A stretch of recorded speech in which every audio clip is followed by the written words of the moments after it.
আসসালামু আলাইকুম। সবাইকে স্বাগত জানাচ্ছি আমার দেশ বিজনেস টকে। আজ আমাদের সঙ্গে স্টুডিওতে উপস্থিত রয়েছেন দেশের সবচেয়ে বড় সুপার শপ চেইন স্বপ্নের ম্যানেজিং ডিরেক্টর সাব্বির নাসির। সাব্বির নাসির, আপনাকে আমাদের এই আয়োজনে স্বাগত জানাচ্ছি। আসলে স্বপ্ন সম্পর্কে আগ্রহ অনেকেরই কিভাবে হলো অল্প সময়ের মধ্যে। আমার তো মনে হচ্ছে যে বোধহয় ১০-১২ বছর আগেই আমি স্বপ্নের নাম ১ম শুনেছিলাম। হুম, তারপরে আজকের অবস্থানে জি। আমরা বলছি যে দেশের সবচেয়ে বড় সুপার চেইন। আমরা স্বপ্নের অংশেই যাব। কিন্তু তার আগে আপনার সম্পর্কে একটু জেনে আচ্ছা। নেই। আপনার পড়াশোনা, ক্যারিয়ারের শুরু কোথায়, কিভাবে? আমার জন্ম এবং বেড়ে ওঠা খুলনা শহরে। Saint Joseph school, BL college, BUET, IBA. পরে পড়াশোনা করেছি এমআইটি স্লোন স্কুলে, স্কুল অফ ম্যানেজমেন্ট, আর আচ্ছা। ইউসি বার্কলিতে। আ বুয়েটে পড়াশোনা করেছেন, তার মানে হচ্ছে ইঞ্জিনিয়ারিং সেক্টরে। জি, জি। তারপরে চলে এসেছেন পুরোপুরি ব্যবসায়। ব্যবসায়। হুম, কেন? কম্বিনেশনটা একটু অন্যরকম। আপনি দেখবেন এখন সবাই কিন্তু যারা ইঞ্জিনিয়ার যখন বিজনেসে আসে দে ডু ওয়েল অ্যাকচুয়ালি। আমার মনে হয় যে টেকনোলজি বা ইঞ্জিনিয়ারিং এবং বিজনেসের combination is a deadly combination. So আমি আইবিএতেও পড়াশোনা করেছি। আমি বাটা শুতে আমার প্রথম পথ চলা আর কি ক্যারিয়ারে। তো সেখানে আমি প্রথমে ফ্যাক্টরিতেই কাজ করতাম এফিসিয়েন্সি নিয়ে, হুম, এবং হুম। গ্লোবালি বিভিন্ন দেশে তখন টাইম মোশন ইঞ্জিনিয়ারিং স্ট্যাবলিশ হচ্ছিল এবং আমি একজন ইমপ্লিমেন্টার। তারপরে বাটায় মার্কেটিংয়ে আমি মুভ করি, যখন বাটা হোলসেল মার্কেটিংয়ে কিছু ভ্যাকেন্সি তৈরি হয় এবং দরকার হয়।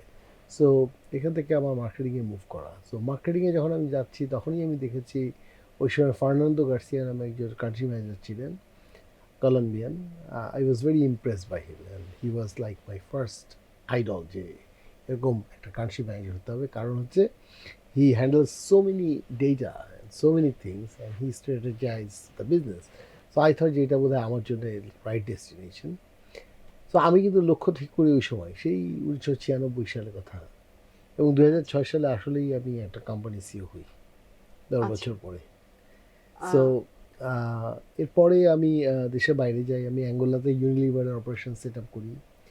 এশিয়ান ইমার্জিং মার্কেট মানে টেট্রাপ্যাক, সাউথ ইস্ট এশিয়া আমার এস্টাবলিশ করে। যখন জুস দেখেন, প্রাণ, স্টারশিপ, হুম, হুম। ড্যানিশ, এগুলো সব আমার কন্ট্রিবিউশন। মানে আই ব্রট আচ্ছা। Those machinery and I develop the business plan for them. আপনি খুব দ্রুত লক্ষ্য সেট করতে পেরেছিলেন আপনার নিজের জি, জন্য জি, যে আমি জি। ওরকম হতে চাই, জি, ওই পর্যায়ে ওভাবে কাজ করতে চাই জি, এবং আপনি সেটা অর্জনও করেছেন আসলে খুব অল্প সময়ের মধ্যে। জি। খুব বেশি দিন না, আপনাকে না, অপেক্ষা করতে না। হয়নি। আমি যদি এখন সরাসরি প্রসঙ্গে আসি, স্বপ্ন। জি। স্বপ্নের সাথে আপনার যাত্রা শুরু কবে থেকে? আমার যাত্রা 2011 সালের শেষের দিকে, স্বপ্ন শুরু হয় কবে আসলে? 2008 ওরকম সালে, সময় তো ২০০৮ 2008 এ। সালে। আচ্ছা, আমি অটোবির ফার্স্ট নন ফ্যামিলি সিও ছিলাম, বা ফার্স্ট সিওই বলতে পারেন। সো আমার সময় অটোবি বেশ বড় ডেভেলপ করে, প্রায় ধরেন 100 কোটি থেকে 550 কোটি টাকার একটা ব্যবসা তৈরি হয়। সারা দেশে অটোবি শোরুম তৈরি হয়, দেশের বাইরে মানে ইন্ডিয়াতে আমাদের 16টা শোরুম তৈরি হয়। And then Autobi decided to diversify into powertrain business, and I did not agree to that. So I আচ্ছা, resigned. I moved out of this company, and then I moved to UK and started my own consulting company. আমি আমার নিজের consulting company শুরু করি। ACI তখন আমাকে hire করে as a consultant, so I became a consultant of ACI, and then that turned out into the CEO role. আচ্ছা। স্বপ্নতে আপনি শুরু করলেন ২০১১ তে। 2011 শেষ, আপনি 12 থেকেই বলতে পারেন। তখন স্বপ্ন কি পরিস্থিতিতে ছিল? তখন স্বপ্নের ব্র্যান্ড ইকুইটি ওয়াইজ ব্র্যান্ড স্বপ্ন 4 বা 5 নম্বর ছিল। মার্কেট শেয়ার ওয়াইজও বোধহয় অনেক কম, 16.5% মার্কেট শেয়ার ছিল, এখন যেমন 51%। সো এটা এক ধরনের টার্ন অ্যারাউন্ড বলতে পারি স্বপ্নের জন্য এই সময়টা। তারপর থেকে এতগুলি বছর, এটা ২০২৫, এই পুরো সময়টা আপনি স্বপ্নেই ছিলেন। আমি স্বপ্নে ছিলাম। মানে স্বপ্নের যে ফুলে ফেঁপে ওঠা উত্থান যাত্রা, এই সময় আপনি আচ্ছা। স্বপ্নের সহযাত্রী ছিলেন। আ বাংলাদেশের প্রেক্ষাপটে একটি জি, সুপার শপের জি, একদম শুরু থেকে, জি, ধরেন স্বপ্ন আজকে যেই পর্যায়ে জি, আছে, দেশের টপ মোস্ট সুপার শপ, জি, জি। আ এই পর্যায় পর্যন্ত আসতে পথটা কেমন ছিল? পথটা অনেক, মসৃণ তো অবশ্যই ছিল না। অনেক চ্যালেঞ্জ কঠিন, ছিল, অনেক কঠিন। প্রতিকূলতা ছিল। মানে ইন্টারনাল বাইং সবচেয়ে ইম্পর্টেন্ট ছিল। অনেকেই এসিআর ভেতরেই বিশ্বাস করতো না স্বপ্ন আসলে সফল হবে। আচ্ছা, তো তাদেরকে আগে কনভিন্স করাটাই সবচেয়ে কঠিন ছিল। তারপরে কাস্টমাররা মনে করতো স্বপ্নে যাওয়া যাবে না, স্বপ্নে গন্ধ, স্বপ্নে জিনিসপত্র পাওয়া যায় না, পচা।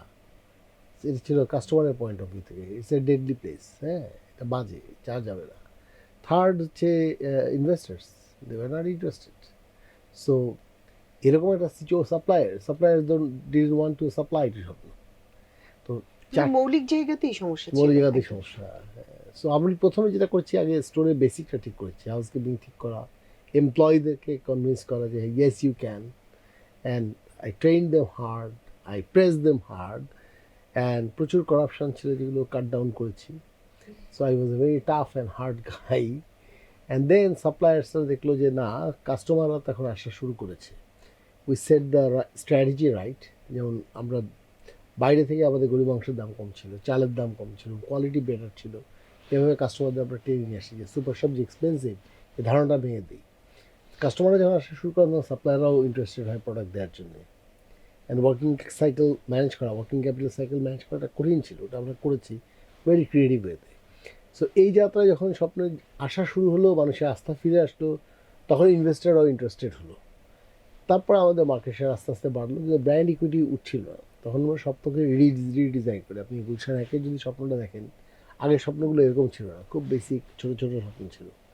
বড় স্বপ্নগুলো আমরা আনলাম, নাইস ডিজাইন করলাম, তখন ব্র্যান্ড ইকুইটি উঠে একে চলে আসলো। এখন আপনি জেনে খুশি হবেন, দেশের সমস্ত ব্র্যান্ডের মধ্যে, মানে টেলকো, ইউনিলিভার, হ্যান্ড যা যা আছে সব কিছুর মধ্যে প্রথম 10টা ব্র্যান্ডের একটা স্বপ্ন গত 3 বছর ধরে। সুপার শপে তো 1 নম্বর আছেই। Across all categories we are one of the top 10 brands for last 3-4 years. তো এটা একটা অর্জন, অবশ্যই বড় হ্যাঁ। অর্জন। আর তারপরেও আমি বলবো যে সংখ্যা আমাদের ছিল 40-50টা এরকমই। এই যে 570+ আউটলেট যে হলো, এটার জন্য একটা নতুন মডেল আমরা তৈরি করেছি। এটা হচ্ছে আমরা বলি সুডো ইকুইটি মডেল, যেখানে স্মল মিডিয়াম সাইজ ইনভেস্টররা ইনভেস্ট করেন, আমরা রান করি অপারেশন। তো এখানে আপনার কোনো লোন দরকার নেই। So date free, equity driven একটা মডেল। মানে স্বপ্নর ইনভেস্টমেন্টটা এখন চারদিক থেকে আসছে, সেটা বলতে চাচ্ছেন তো? জি, জি। এসিআই শুরু এসিআই করেছিল, স্পন্সর, হ্যাঁ, মূল স্পন্সর এসিআই, কিন্তু এখন বাইরের ইনভেস্টমেন্টও রয়েছে। বাংলাদেশের প্রেক্ষাপটে স্বপ্নের মতো একটি সুপার শপ পরিচালনা করার, শুরু থেকে এখন পর্যন্ত এই ধরনের একটি সুপার শপ রান করার ক্ষেত্রে কি ধরনের সংকট আপনারা ফেস করেছেন? আপনি যেটা বললেন সেটা হচ্ছে প্রতিষ্ঠান হিসেবে স্বপ্ন কি কি চ্যালেঞ্জের মধ্যে দিয়ে গেছে এবং আপনারা কিভাবে ওভারকাম করেছেন। সেক্টরের অসুবিধাগুলো কি? হ্যাঁ, কিন্তু দেশের প্রেক্ষাপটে সামাজিক পরিস্থিতি খুব বা ভালো একটা প্রশ্ন করেছেন আপনি। সুপার স্টোর বা মডার্ন ট্রেড বাংলাদেশে কন্ট্রিবিউশন অনলি 2%, হ্যাঁ। আপনি যদি পাশে শ্রীলঙ্কাতে যান, এটা 43%। আপনি যদি ব্যাংককে যান, 54%। তাহলে আমাদের দেশে এত কম কেন? এটা মূল কারণ হচ্ছে সরকার একটা ডিসক্রিমিনেটরি ভ্যাট পলিসি করে রেখে দিয়েছিলেন। সেটা হচ্ছে সুপার মার্কেটে যদি আপনি শপিং করতে যান, 5% ভ্যাট দিতে হয়, বাইরে গেলে কোনো ভ্যাট দেওয়া লাগে না। সো সাধারণ মানুষ, এটা গরিব দেশ, এটা বাংলাদেশ তো একটা ধনী দেশ না, অল্প কিছু মানুষ ধনী। তো অধিকাংশ মানুষ যখন যাবে, তখন তো চিন্তা করবেন 5% ভ্যাট এক্সট্রা দিয়ে কেন যাবো, তাই না? এই প্রশ্নটা আসে ভেতরে, এটা বাস্তবতা। হ্যাঁ, 12 বছর ধরে এই সংগ্রাম করে এই বছর একটু সফল হয়েছি। এই নতুন যখন ইন্টারিম গভর্নমেন্ট আসছে, তাদের বোঝাতে পেরেছি যে এটা ঠিক না। তো তারা একটা নতুন নিয়ম তৈরি করেছেন, সেটা হচ্ছে 15% অন ভ্যালু এডিশন দিয়ে ভ্যাট দিতে হবে, যাতে করে হয়তো 2.6%-এর মতো ভ্যাট আসবে। কিন্তু এটা একটা রাইট ভ্যালু এডিশনের উপরে VAT, but still there is a discrimination, কারণ বাইরে ভ্যাট নাই, এখানে ভ্যাট আছে, এবং এই ভ্যাটটা আমরা হয়তো অ্যাবজর্ব করবো, তারপরে আমাদের মার্জিন কমে যাচ্ছে। তো এইখানে আমি একটা খুব সুন্দর প্রস্তাব দিয়েছিলাম সরকারকে, সেটা হচ্ছে এইটা প্রায় $18 বিলিয়ন একটা মার্কেট, হ্যাঁ, এই এফএমসিজি ইন্ডাস্ট্রি। এবং শুধু সুপার মার্কেটের যে কাছ থেকে যে ভ্যাটটা কালেক্ট করে, এটা না করে যদি একদম ম্যানুফ্যাকচারিং স্টেজ থেকে ভ্যাট কালেক্ট করে, তাহলে তারা প্রায় 4,500 কোটি টাকা অ্যাডিশনাল রেভিনিউ পেতে পারে। সো ওনারা ওটা বিবেচনায় নিচ্ছেন এনবিআর, কিন্তু কেন জানি এখনও ঠিকঠাক মতো আসছে না। তার মানে সুপার শপের ক্ষেত্রে বিকাশের সবচেয়ে বড় অন্তরায় হচ্ছে সরকারের যে ভ্যাট পলিসি এখন পর্যন্ত, ভ্যাট নীতি, সেটাই সবচেয়ে বড় সংকট। এখন এবারে ইন্টারিম গভর্নমেন্ট আসার পরে কিছুটা চেঞ্জ হয়েছে, আগের থেকে বেটার হয়েছে একটা পলিসি, কিন্তু এটা আরও অনেক ইমপ্রুভ করা যায়, যাতে লেভেল প্লেইং ফিল্ড তৈরি হতে পারে, অ্যাট দ্য সেম টাইম গভর্নমেন্টের রেভিনিউও বাড়তে পারে। দুটো একসাথে হবে। তো এটা একটা বাধা। এর বাইরে যদি বাধা বলেন, আমাদের যে ক্যাপিটাল ইকুইপমেন্টগুলো লাগে, যেমন রেফ্রিজারেশন ইকুইপমেন্ট, কোল্ড স্টোরেজ, এখানে আমাদের প্রায় 50 থেকে 80% আমাদের ডিউটি দিয়ে আনতে হয়। কিন্তু আপনি জানেন যে একটা ফ্যাক্টরি যখন করে তখন ওদের কিন্তু 5%-এর মতো ডিউটি থাকে। হ্যাঁ সো হ্যাঁ, এখানে ওখানে ডিউটি কিছু ভ্যারিয়েন্স অনেক বেশি। সেটাকে যদি আপনি একটা ইন্ডাস্ট্রি হিসেবে দেখেন, আপনি যদি মনে করেন সুপার মার্কেট ইম্পর্টেন্ট, কারণ মেয়েদের স্বাধীনতা আছে এখানে ঠিকঠাকভাবে শপিং করার, এবং আমাদের দেশ এখন যেভাবে অর্থনৈতিকভাবে বিকশিত হচ্ছে, আমাদের মারা বোনরা তারা কিন্তু চায় একটা নিরাপদ শপিং প্লেস থাকুক যেখান থেকে তারা স্বাস্থ্যসম্মত জিনিসপত্র কিনতে পারে। সো আমি মনে করি যে সেফ ফুড, অ্যাফোর্ডেবল হওয়া, সেফ ফুড, নিউট্রিশন এবং সেফটি, ফুড সেফটি, এটা সবার কাছে পৌঁছানো এবং উইমেন পার্টিসিপেশন, উইমেন এম্পাওয়ারমেন্টের জন্যই সুপার মার্কেট ইজ এসেনশিয়াল। এবং সেটাই নিশ্চিত করতে গেলে আপামর মানুষের জন্য যদি সুপার মার্কেট করতে হয়, তাহলে এটাকে ইন্ডাস্ট্রি হিসেবে ডিক্লেয়ার করা উচিত, ডিসক্রিমিনেটিভ ভ্যাট পলিসি তো বাদ, আর এই ইকুইপমেন্টগুলোকে ইন্ডাস্ট্রি হিসাবে 1 থেকে 5% এই রেটে ডিউটিতে নিয়ে আসা উচিত। সরকারের কাছে আসলে বিষয়টা এখন অনেকাংশে লাক্সারিয়াস হ্যাঁ, ইয়ের মতো, যে ঠিক। একটা আপার ক্লাসের মানুষ কাছেই এখানে বোঝানো যাবে, যায়। সর্বস্তরের মানুষের কিন্তু জন্য আসলে ঠিক সত্য না সুপার তো, শপটা না। আসলে সত্য না। আপনি যদি আমাদের স্টোরগুলোতে যান, নিম্ন মধ্যবিত্ত মানুষও যায়। আমরা 160 টাকা, আপনি শুনেছেন হয়তো, গরুর মাংসের প্যাক বিক্রি করি। এই প্যাক তো সর্বস্তরের মানুষ কেনে। এটা শুধুমাত্র যে আপার ক্লাস মানুষ কেনে তা না। তো এই যে ধারণাটা হয়তো এক ধরনের ভুল ধারণা, এই আর কি। আপনাদের এখন স্বপ্নতে আপনি বলছিলেন যে 570-এর প্লাস প্লাস স্বপ্নের যে 572 স্পেসিফিক্যালি টুডে। 572টি ইয়ে আছে, আউটলেট আছে আপনাদের। এমপ্লয়ির সংখ্যা কত? 7,000 প্লাস, 7000 প্লাস। এবং টোটাল সেক্টরে 25,000 প্লাস। আপনারা রুট লেভেল থেকে জিনিস নেন, আপনাদের যে সাপ্লায়ার, ধরেন বিষয়টা এরকম কিনা, যারা উৎপাদন করছে তারাই সরাসরি আপনাদের ডেলিভার করছে, নাকি যারা উৎপাদন করছে তাদের কাছ থেকে কেউ কিনে প্রসেস করে তারপরে আপনারা সেটা আমাদের গ্রহণ সবজি আর করছেন? মাছের ক্ষেত্রে প্রায় 60% একদম ডাইরেক্ট ফার্মার কাছ থেকে আসে। বাকিটা হয়তো কারণ বাজারের মতো যারা মধ্যস্বত্বভোগী তাদের কাছ থেকে আসে। আমরা এখনও ওই স্কেলে যেতে পারি নাই বলে ওদের কাছ থেকে এখনও নিতে হয়। আমাদের প্রচুর এসএমই আছেন যারা সাপ্লাই করেন ডাইরেক্টলি স্বপ্নে, আর উৎপাদকরা তো ডাইরেক্টলি দেন, ইম্পোর্টাররা ডাইরেক্টলি দেন। এই মুহূর্তে স্বপ্নের সবচেয়ে লোভনীয় প্যাকেজ কোনটা? আপনারা প্রচুর প্যাকেজ নানান সময় 160 টাকায় গরুর মাংসের প্যাক, এটা এখনও লোভনীয় প্যাকেজ। অবশ্যই এটা নিয়ে বেশ কয়েকদিন মাঝখানে সোশ্যাল মিডিয়ায় রীতিমতো জি, ভাইরাল জি, হয়ে গিয়েছিল জি, বিষয়টা। জি, এবার স্বপ্ন থেকে একটু বের হই, পুরোটা বের হব না, খানিকটা যদি আমরা বের জি। হই। আহ, একজন ব্যবসায়ী হিসেবে জি।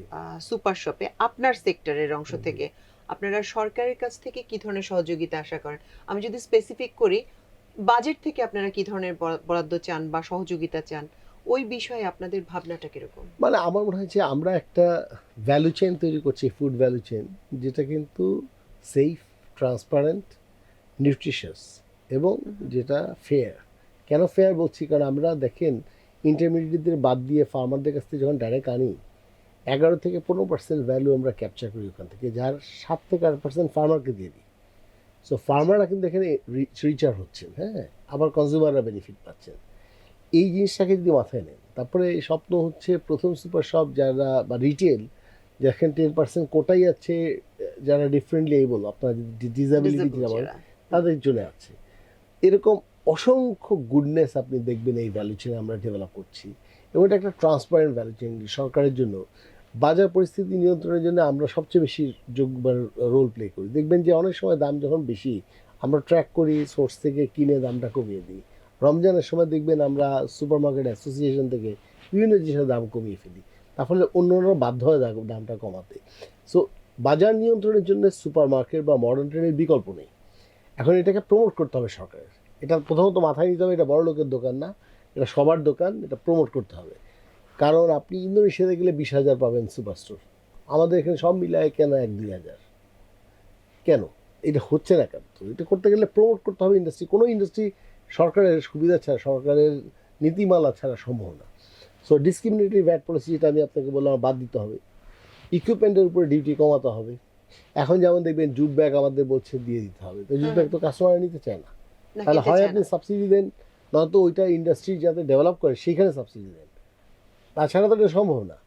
তারপরে কোনো রিটেল ইনস্টিটিউট নেই বাংলাদেশে যেটা আপনি ইয়ে করতে হবে। একটা সুপার শপ করতে গেলে 12টা লাইসেন্স লাগে, আপনার লাগা উচিত 3টা লাইসেন্স, এবং সেটাতে আপনি সহজ করে দেন, ডিজিটালি করে ফেলেন। তো লাইসেন্স করতেই তো বছর খানেক পার হয়ে হ্যাঁ, যাবে, স্বাভাবিক। সব লাইসেন্সগুলো আর বের আমরা করতে। তো খুব কমপ্লায়েন্ট কোম্পানি, আমরা তো ওইগুলো ওইভাবে করতে পারবো না। তারপরে ধরেন ফুড সেফটি ল আমাদের সাথে বসে না, নিজেরা কাল্পনিক কিছু ল বানায়, তাই 10টা প্রতিষ্ঠান 10ভাবে যায়। একটা সেট অফ ল থাকা উচিত যেটা সবাই মানবে।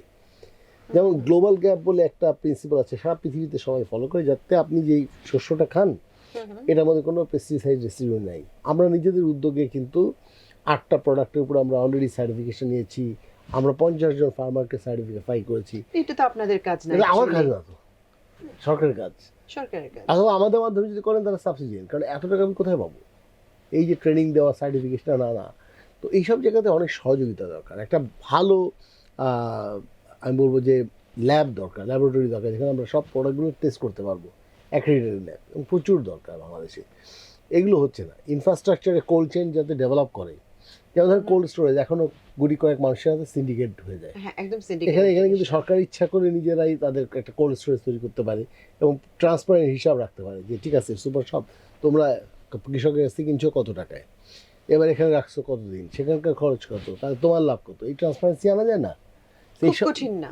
এইখানে পাবলিক প্রাইভেট এই পার্টনারশিপ লাগবে, এই পার্টনারশিপটা রেসপেক্টফুল পার্টনারশিপ হতে হবে। কিন্তু খুব আন্তরিকতার সাথে কাজ করতে হবে, না হলে এই লুপহোলগুলি খুঁজে বের করাটাই তো Right. এক ধরনের চ্যালেঞ্জ। Right. যদি সরকার সেই অর্থে আন্তরিক না হয়, জি, জি। তাহলে এই জিনিসগুলি বের করা আমি না কঠিন। ইদানিং দেখছি অনেকের মধ্যেই আন্তরিকতা দেখছি, আমি একদম সরাসরি বলবো, এটা আসলে আমি কাউকে খুশি করার জন্য বলছি না। যেমন আমার বাণিজ্য উপদেষ্টার সাথে কথা হচ্ছে, আমার কিন্তু আন্তরিক মনে হয়েছে, উনি কথা বলতে চান, শুনতে চান। আমার কাছে মনে হচ্ছে এনবিআরও ওনারা শুনতে চান, কিন্তু এইটা দীর্ঘ অনেক বছরের একটা প্র্যাকটিস না ব্যুরোক্রেসির, যে প্রাইভেট সেক্টরের সাথে এত কথা না বলার, হুম হুম। এইটা ভাঙছে, এটা সামনে আরও ভাঙবে বলে আমার মনে হয়। কিন্তু আমাদের এটা করতে হবে, কারণ এটা একটা দেশ, সবার দেশ, এটা মাথায় নিয়ে কাজ করতে হবে। আসলে যে মানে প্রি কনসেপ্টগুলি আমাদের মধ্যে সেট আপ হয়ে আছে ইতিমধ্যেই, যে সুপার শপ ঠিক মধ্যবিত্ত নিম্নবিত্তর জন্য না, আর একটু উচ্চবিত্তর জন্য। কাজেই সরকারের দিক থেকেও এই জিনিসটা আছে যে যত ভ্যাট ট্যাক্স যা আছে এই অংশটাতে চাপানোই যায়। এটা করে 155 কোটি টাকা বছরে পায়, 4500 কোটি টাকা পাওয়ার কথা যদি আপনি তার টোটাল মার্কেট সাইজ দেখেন। যত ম্যানুফ্যাকচারিং প্রোডাক্ট আমাদের বিভিন্ন স্টোরে ঢুকছে, mom and pop stores, grocery stores, general stores, Shwapno, আপনার আনঅর্গানাইজ সেক্টর তো সবচেয়ে বড়, 98%। ওখান থেকে তো আপনি কিছু পাচ্ছেন না, কিছু পাচ্ছেন না, কিন্তু একদম আপনি তো কিছুই না। পাবেন, পাওয়া উচিত। ওই 4500 কোটি আপনি ওখান থেকে উঠাতে পারেন যদি ম্যানুফ্যাকচারিং স্টেজে ব্যাট বসা দেন। হ্যাঁ, তো এটা খুব সিম্পল একটা পলিসি চেঞ্জ।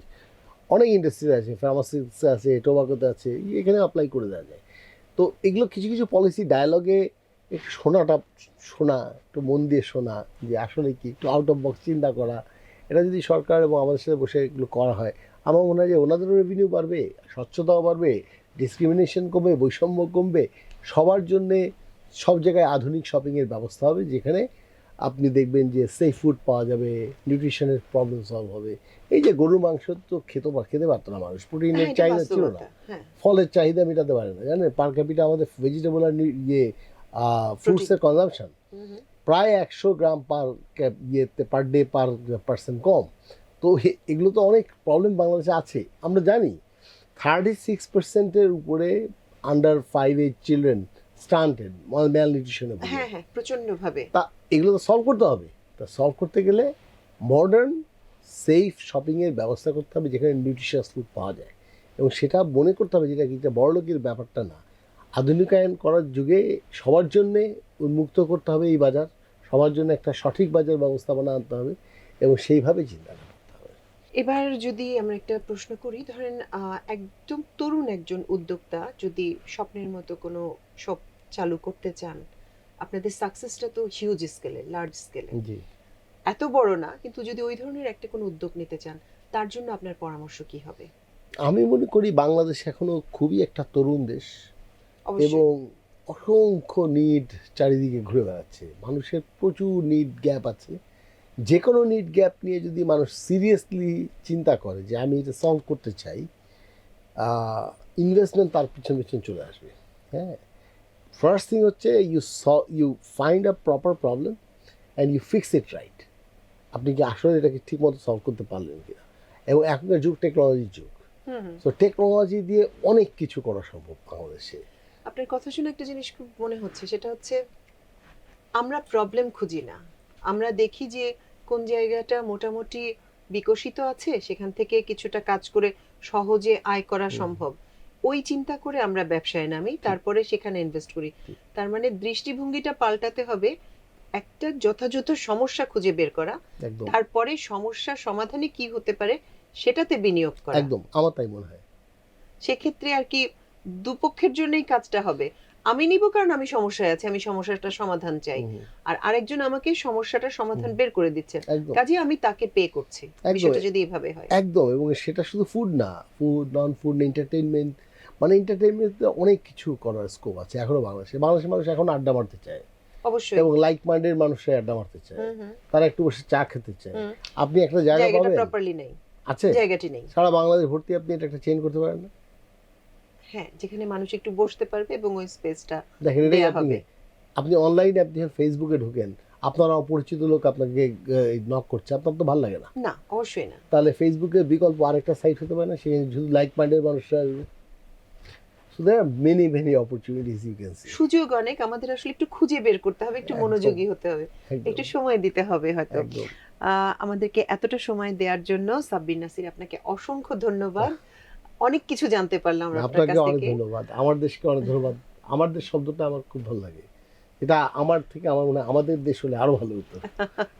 আপনার দেশ, আমার দেশ, আমাদের সবার দেশ, জি, সেই সেন্স থেকেই বলা আমার দেশ জি, স্বাধীনতার কথা বলে। right. সঙ্গে থাকবেন, আশা করি আপনার সঙ্গে আবারও পরে আমরা বসার সুযোগ পাবো। দর্শক, আমাদের আজকের আয়োজন ছিল এই পর্যন্তই। উম, নিশ্চয়ই আমরা খুব শিগগিরই বিজনেস টকে আবারও আপনাদের সামনে আসব। সে পর্যন্ত আল্লাহ আপনাদের সবাইকে ভালো রাখুন, সুস্থ রাখুন এবং দেখুন, শুনুন, পড়ুন, সাবস্ক্রাইব করুন, শেয়ার করুন, কমেন্ট করুন আমার দেশে। এতক্ষণ সঙ্গে থাকার জন্য অশেষ কৃতজ্ঞতা। আল্লাহ হাফেজ।